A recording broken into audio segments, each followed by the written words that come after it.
नमस्कार, मी प्रोफेसर अनिल सरडे, HM. College Karad. Online लेक्चरमध्ये आपले सहर्ष स्वागत आहे. आज आपण 12वी कॉमर्स अकाउंट या विषयाचे लेक्चर पाहणार आहोत. आजच्या तासाला आपण रिटायरमेंट ऑफ पार्टनर या चॅप्टरमधील एक्झाम्पल पाहणार आहोत. आजच्या तासाला आपण रिटायरमेंट ऑफ पार्टनरचं एक्झाम्पल 3 पाहणार आहोत. याचा पेज नंबर आहे 175. The balance sheet of Shyam Traders Pune is a follow. Partners share profits and losses as 5:3 म्हणजेच 5:3 रेशो दिलेला आहे. Balance sheet as on 31 March 2019 आपल्याला बॅलन्स शीट दिलेले आहे. बॅलन्स शीटच्या खाली Menka retired from the business on 1st April 2019 on the following terms. The asset were revalued as under. Menka retire झालेले आहे 1st एप्रिल 2019ला, बरोबर. म्हणजेच 1st एप्रिल 2019मध्ये मेनका रिटायर्ड होणार आहे, बरोबर. त्याच्यानंतर त्याच्याखाली आपल्याला ॲडजस्टमेंट दिलेल्या आहेत आणि ॲडजस्टमेंटच्या खाली prepare profit and loss adjustment account, capital accounts of partners म्हणजेच पार्टनर्स कॅपिटल अकाउंट सांगितलेलं आहे. Balance sheet of the new firm आपल्याला बॅलन्स शीट देखील सांगितलेली आहे. म्हणजेच आपल्याला लेजर 3 बनवायला सांगितलेले आहेत. Profit and loss adjustment account, partners capital account आणि न्यू बॅलन्स शीट, बरोबर. अशा प्रकारे आपण एक्झाम्पल 3ची इन्फॉर्मेशन पाहिलेली आहे. आत्ता आपण ॲन्सर पाहणार आहोत. ॲन्सरमध्ये एकदम वरती आपल्याला in the books of Shyam traders Pune असं फर्मचं नाव लिहावं लागेल. पहिला अकाउंट आहे profit and loss adjustment account. Left hand side is debit, right hand side is credit. हा अकाउंट अर्ध्या पेजमध्ये ओपन करायचा आहे. त्याच्यानंतर दुसरा अकाउंट आहे पार्टनर्स कॅपिटल अकाउंट. हा उरलेल्या अर्ध्या पानामध्ये ओपन करायचा आहे. Left hand side is debit, right hand side is credit. Left hand साईडला पर्टिक्युलर आणि 3 पार्टनरचे 3 कॉलम, रंबा, मेनका, उर्वशी, बरोबर. जो 2 नंबरचा जो त्या पार्टनर्स आहे हा रिटायर्ड होणार आहे. त्याच्यानंतर राईट हँड साईडला same column, particular, Rambha, Maneka, Urvashi. अशा प्रकारे आपण दुसरा देखील अकाउंट्स पाहिलेला आहे. त्याच्यानंतर दुसऱ्या पेजवर आपल्याला न्यू बॅलन्स शीट ओपन करायचे आहे. Balance sheet as on 1st April 2019. Left hand side is liabilities, right hand side is asset. अशा प्रकारे 3 अकाउंट क्रिएट आपण केलेले आहेत. तसेच या एक्झाम्पलमध्ये वर्किंग नोटमध्ये कोणतेही अकाउंट क्रिएट करायची आवश्यकता नाही. आत्ता आपण ओल्ड बॅलन्स शीटमध्ये आलेलो आहे. सुरुवातीला आपण कॅपिटल अकाउंटचे बॅलन्सेस ट्रान्सफर करणार आहोत. ओल्ड बॅलन्स शीटच्या लायबिलिटी साईडला कॅपिटल अकाउंट दिसतोय, बरोबर. रंबा 36,000, मेनका 32,000 आणि उर्वशी 17,700. आपण पार्टनर्स कॅपिटल अकाउंटच्या क्रेडिट साईडला आलेलो आहे. By balance brought down, Rambha 36,000, Menaka 32,000 आणि उर्वशी 17,600 घेतलेला आहे. अशा प्रकारे कॅपिटल अकाउंटचे बॅलन्सेस आपण ट्रान्सफर केलेले आहेत. त्याच्यानंतर आपण ओल्ड बॅलन्स शीटच्या लायबिलिटी साईडला एकदम खाली जनरल रिझर्व, बरोबर. जनरल रिझर्व आपल्याला दिसतोय किती 14,000. तर जनरल रिझर्व आपण ऑल पार्टनर्सला डिस्ट्रीब्यूट करत असतो, बरोबर.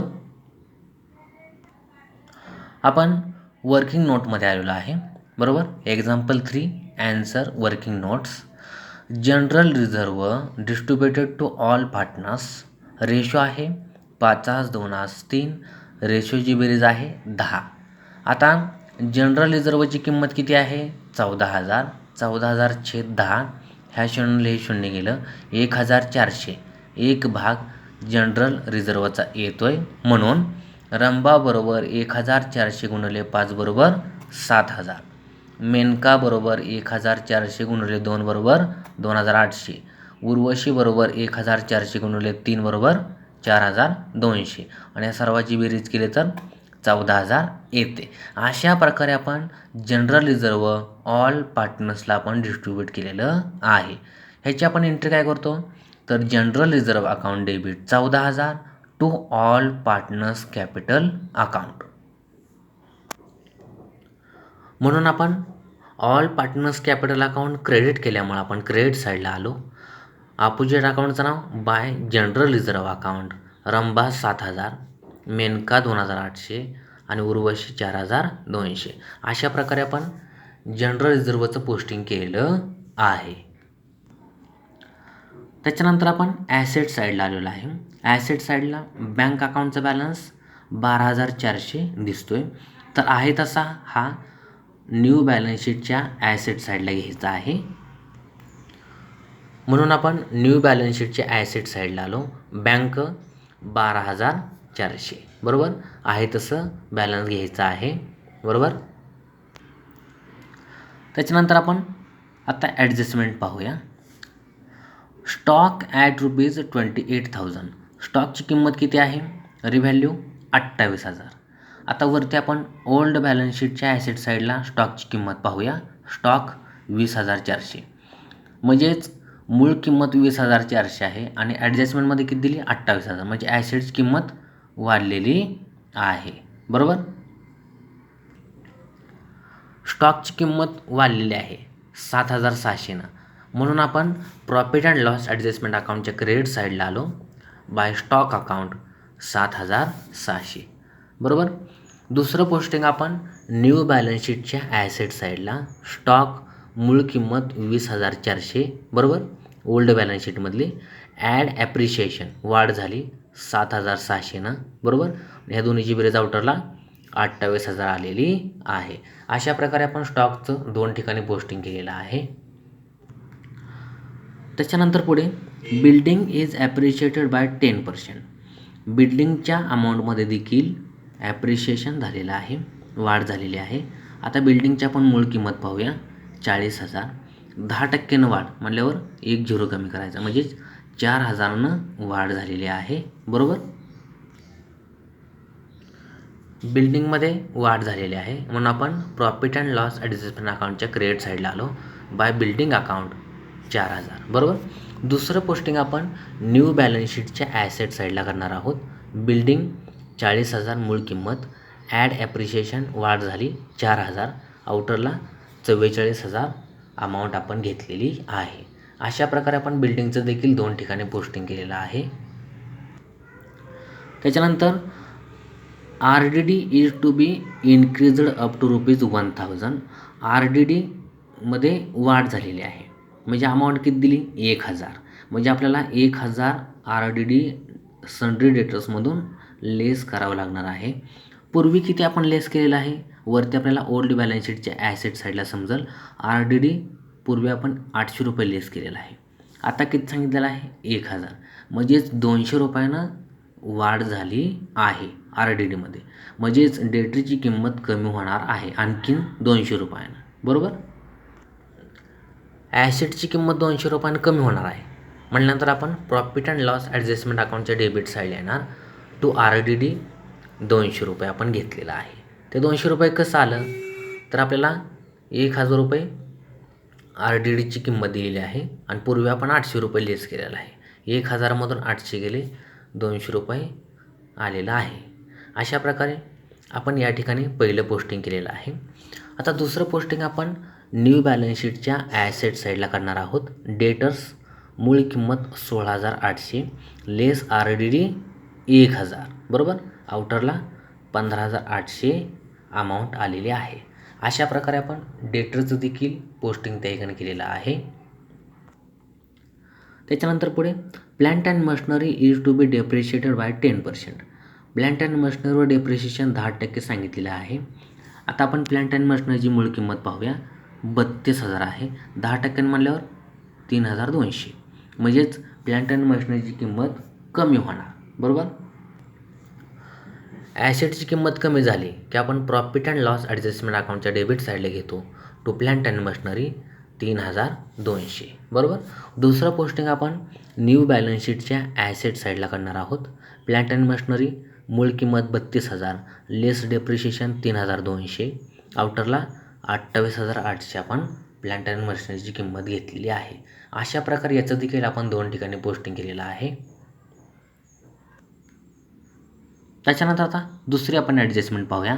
दी goodwill of retiring partners is valued at ₹8,000. बरोबर. रिटायरिंग पार्टनर्स जी मेनका आहे तिची गुडविल किती आहे? 8,000. बरोबर. आता ह्याची आपण पहिली एंट्री आपल्याला करावी लागणार आहे.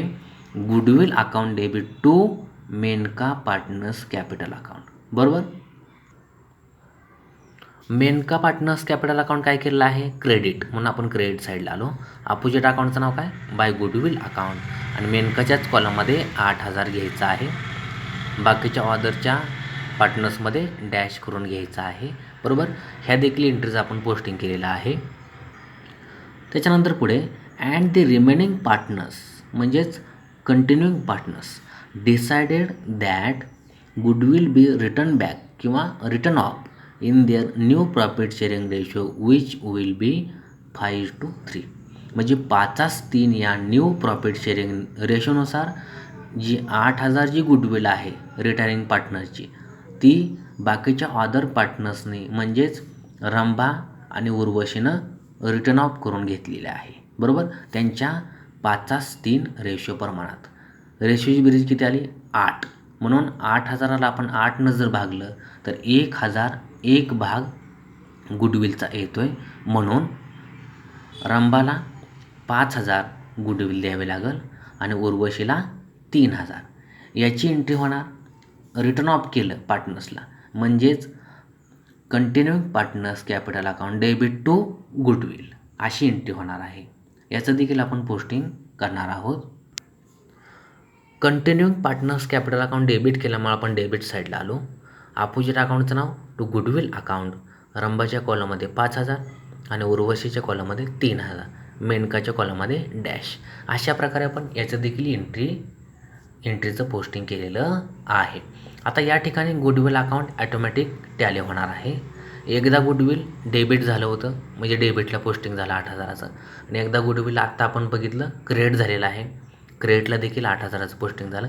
गुडविल अकाउंट या ठिकाणी ॲटोमॅटिक टॅली होतो आहे, त्याचा बॅलन्स वगैरे काही येत नाही. बरोबर. अशा प्रकारे आपण दुसरी ॲडजस्टमेंट पाहिलेली आहे. 3. Amount due to Menka is to be transferred to her loan account. आता मेनका रिटायर होणार आहे पुढच्या फायनान्शियल इयरमध्ये 1 एप्रिल 2019ला, तर त्याचं पेमेंट लोन अकाउंटला ट्रान्सफर करायला सांगितलेलं आहे. बरोबर. याचा देखील आपण विचार पार्टनर्स कॅपिटल अकाउंट क्लोज करताना करणार आहोत. अशा प्रकारे आपण सर्व ॲडजस्टमेंट पाहिलेल्या आहेत. आता वरती आपण ओल्ड बॅलन्स शीटमध्ये येऊया. कुठले अकाउंट राहिलेले आहेत ते आपण ट्रान्सफर करणार आहोत. सुरुवातीला लॅबिलिटी साईड पाहूया. कॅपिटल अकाउंट्स झालेलं आहे सर्व. क्रेडिटर्स राहिलेलं आहे. बिल्स पेएबल राहिलेलं आहे. जनरल रिझर्व झालेलं आहे. आता याचं पोस्टिंग आहे तसं न्यू बॅलन्स शीटच्या लॅबिलिटी साईडला करावं लागणार आहे. म्हणून आपण न्यू बॅलन्स शीटच्या लॅबिलिटी साईडला आलो. क्रेडिटर्स 20,000, बिल्स पेएबल 1,200 आपण पोस्टिंग केलेलं आहे. त्याच्यानंतर आपण ॲसेट साईडला येऊया. ॲसेट साईडला प्लांट अँड मशिनरी झालेला आहे, बिल्डिंग झालेला आहे, स्टॉक झालेला आहे, डेटर्स झालेला आहे, आणि बँकेचा बॅलन्स आपण सुरुवातीलाच न्यू बॅलन्स शीटच्या ॲसेट साईडला 12,400 घेतलेला आहे. म्हणजे बॅलन्स शीटमधला देखील कुठला अकाउंट राहिलेला नाही. अशा प्रकारे आपण सर्व पोस्टिंग केलेलं आहे. आता आपण लेजर अकाउंट क्लोज करूया. सुरुवातीला आपण profit and loss adjustment account close करूया. तर याची क्रेडिट साईड मोठी आहे. क्रेडिट साईडला 7,600 आणि 4,000 अमाऊंट दिसतात. याची बेरीज केली 11,600 आलेले आहे. ते आहे तशी डेबिट साईडला मांडली 11,600. 11,600मधनं हे 200 रुपये आणि 3,200 म्हणजे 3,400 लेस केले तर 8,200 डिफरन्स आलेला आहे. म्हणजेच हा आपल्याला प्रॉफिट मिळालेला आहे. मग ह्याला टायटल दिलं to partners capital account profit. बरोबर, 8,200 प्रॉफिट आपल्याला मिळालेला आहे. हा आपल्याला ऑल पार्टनर्सला ट्रान्सफर करावा लागणार आहे किंवा डिस्ट्रीब्यूट करावा लागणार आहे. म्हणून आपण वर्किंग नोटमध्ये आलेलो आहे. Profit and loss adjustment account ratio आहे 5:2:3. रेशोची बेरीज आहे 10. आता 8,200/10 ह्या शून्याला हे शून्य गेलं, 820 रुपये एक भाग प्रॉफिटचा आलेला आहे. बरोबर, म्हणून रंबा बरोबर 820 गुणिले 5 बरोबर 4,100. मेनका बरोबर 820 गुणिले 2 बरोबर 1,640. उर्वशी बरोबर 820 गुणिले 3 बरोबर 2,460. अशा प्रकारे आपण ऑल पार्टनर्सला प्रॉफिट डिस्ट्रीब्यूट केलेला आहे. या सर्वांची बेरीज केली 8,200 आलेली आहे. आता प्रॉफिटची आपण एंट्री काय करतो, profit and loss adjustment account debit to partners capital account. बरोबर, प्रॉफिट अँड लॉस ॲडजस्टमेंट अकाउंटच्या आपण डेबिट साईडला आलेला आहे. रंबा 4,100, मेनका 1,640, उर्वशी 2,460, आउटरला 8,200 आलेला आहे. त्याच्यानंतर पार्टनर्स कॅपिटल अकाउंटच्या क्रेडिट साईडला अपोजिट अकाउंटचं नाव by profit and loss adjustment account profit. Rambha 4,100, Menaka 1,640, Urvashi 2,460. अशा प्रकारे आपण प्रॉफिट देखील ट्रान्सफर केलेला आहे. आता आपण पार्टनर्स कॅपिटल अकाउंट क्लोज करणार. तर पार्टनर्स कॅपिटल अकाउंटची क्रेडिट साईड मोठी आहे, तर क्रेडिटच्या तिन्ही पार्टनरची आपण बेरीज करून घेणार आहे. सुरुवातीला आपण रंबा घेऊया. 36,000, 7,000, 4,100 याची बेरीज आली 47,100. मेनका 32,000, 8,000, 2,800 आणि 1,740, 44,440 बेरीज आलेली आहे. उर्वशी 17,600, 4,200 आणि 2,460 याची बेरीज आलेली आहे 24,260. आहे तसं डेबिट साईडला अमाऊंट मांडून घ्यायचे आहेत. रंबा 47,100, मेनका 44,440 आणि उर्वशी 24,260. बरोबर, आता आपण रिटायर पार्टनर्स जो असेल त्याचा आपण क्लोजिंग अगोदर करूया. तर मेनकाची क्रेडिट साईड मोठी आहे. क्रेडिट साईडची बेरीज 44,440 आलेली आहे. ते आपण डेबिट साईडला मांडून घेतलेले आहे. डेबिट साईडला कुठलीच अमाऊंट नाही. आता मेनका रिटायर झालेली आहे. बरोबर, तर तिचं अमाऊंट आपल्याला कुठे घ्यायला सांगितलेलं आहे किंवा कुठं ट्रान्सफर करायला सांगितलेलं आहे, तर तिच्या लोन अकाउंटला ट्रान्सफर करायला सांगितलेलं आहे. म्हणून आहे एवढाच बॅलन्स आला क्लोजिंग 44,440 मेनकाचा. तो आपण ट्रान्सफर केला लोन अकाउंटला, म्हणून या ठिकाणी टू लोन अकाउंट टायटल दिलेलं आहे. रंबाच्या कॉलममध्ये डॅश आणि उर्वशीच्या कॉलममध्ये डॅश. बरोबर, मेनकाचा जो त्या ठिकाणी बॅलन्स आहे तो आपल्याला लोन अकाउंटला घ्यायला सांगितला होता 3 नंबर ॲडजस्टमेंटमध्ये. त्याप्रमाणे आपण या ठिकाणी पोस्टिंग केलेलं आहे. आता मेनकाचा अकाउंट क्लोज झाला. हे झालं पहिलं पोस्टिंग. दुसरं पोस्टिंग आता लोन अकाउंट आपण कुठे घेतो, तर न्यू बॅलन्स शीटच्या लायबिलिटी साईडला. बरोबर, आता या ठिकाणी क्रेडिट साईड मोठी आहे, म्हणजे आता या ठिकाणी क्रेडिट बॅलन्स निघाला आहे मेनकाचा. बरोबर, तो आपण लोन अकाउंटला ट्रान्सफर केला. तर क्रेडिट बॅलन्स आपण कुठे घेतो, लायबिलिटी साईडला. म्हणून या ठिकाणी न्यू बॅलन्स शीटच्या लायबिलिटी साईडला आपण आलो. मेनका लोन अकाउंट 44,440 आपण बॅलन्स घेतलेला आहे. आता रिटायर्ड पार्टनर्सचं पोस्टिंग संपलेलं आहे. आता आपण अदर जे दुसरे पार्टनर्स तयार राहिलेले आहेत त्यांचं आपण पाहूया. रंबा घेऊया आता पार्टनर्स. 47,100मधनं 5,000 गेलेले आहेत, तर डिफरन्स किती आला 42,100. आता उर्वशी आपण पार्टनर्स घेऊया. 24,260मधून आपण 3,000 लेस केले, 21,260 बॅलन्स आलेला आहे. तर ह्या दोन्ही पार्टनर्सचे क्लोजिंग बॅलन्स आलेले आहेत. त्याला आपण टायटल दिलं टू बॅलन्स कॅरेट डाऊन.